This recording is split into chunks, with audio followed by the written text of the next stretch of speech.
I'm wondering if you have any best ways to manage up, meaning helping your boss make decisions. I appreciate the podcast on feedback. Those certainly help. Have you ever been in a place where you're almost leading your boss? Eric, you are one of literally dozens and dozens of people who asked a similar question. Again, if you would like more information from this podcast, Google Craig Groeschel Leadership Podcast, Leading Up. Leading Up. There's a full teaching on this. There's 2 podcasts on this, but let me just give you some quick thoughts and high point summaries. The biggest myth about leadership is that you have to be in charge in order to lead. There's a massive difference between what for years people called positional power and what today we would call personal power.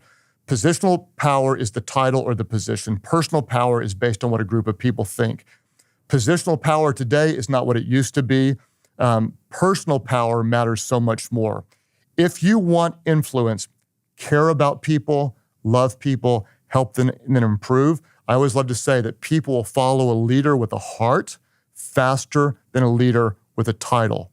Now, leading up is not easy. It takes some finesse. It takes some skill, because if you do it in the wrong way, you'll be perceived as critical, you'll be perceived as a troublemaker or someone who is rebellious. In our teaching, I had 5 things that matter when leading up. Honor matters. You want to make sure that in your heart, you truly honor your leader. If you have a critical spirit all the time about your leader is going to sense it, and you cannot effectively lead those you do not honor. Honor publicly results in influence privately. Timing matters. You're going to want to look at the rhythm of your leader's week. In other words, for me, I work all weekend long. Mondays are emotionally challenging and physically challenging days for me because I'm recovering. If a team member comes in and gives me a long idea of things to change or improve on Monday, I'm not going to be nearly as receptive as I am going to be on Thursday once I'm more refreshed and the heavy part of my week load is behind me. So you're going to want to look at the timing of when you approach someone. When you come in, you're going to want to be very, very prepared. You may want to have something in writing that shows you've been organized, you've been thinking. You want to make every moment count. You don't want to waste your leader's time. You want to add value to your leader. Timing matters. Number 3, motives matter.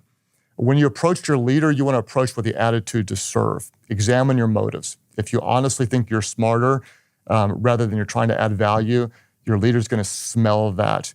What you want to do is you want to approach your leader with a heart to serve and make the organization better. You don't just point out problems, you bring solutions. Number 4, initiative matters. If you want to gain influence with your boss or your supervisor, lighten your leader's load. Do something that adds value to or takes burdens off of your leader. You don't come to your leader and say, hey, boss, I don't have enough to do, and so if there's anything I can help you with, give me what I can do. What you've just done there is you've undervalued your own leadership, and you've given your boss or supervisor something extra to do, something to come up with, for them to come up with for you to do. You don't want to do that. You want to intuitively find ways to take the load off of your leader. I always say that the best team members don't need to be told what to do because they intuitively find important things to do. If you're always adding value to your leader or taking burdens off of, you're going to have extra credibility with your leader. I also like to say this: if you're willing to do what others won't do, you will earn influence that others don't have. If you find yourself serving, adding value, removing burdens, if you'll do what others won't do, you'll have influence that others don't have. Finally, number 5, truth matters. If you're always a yes person, you're going to lose credibility with your leader.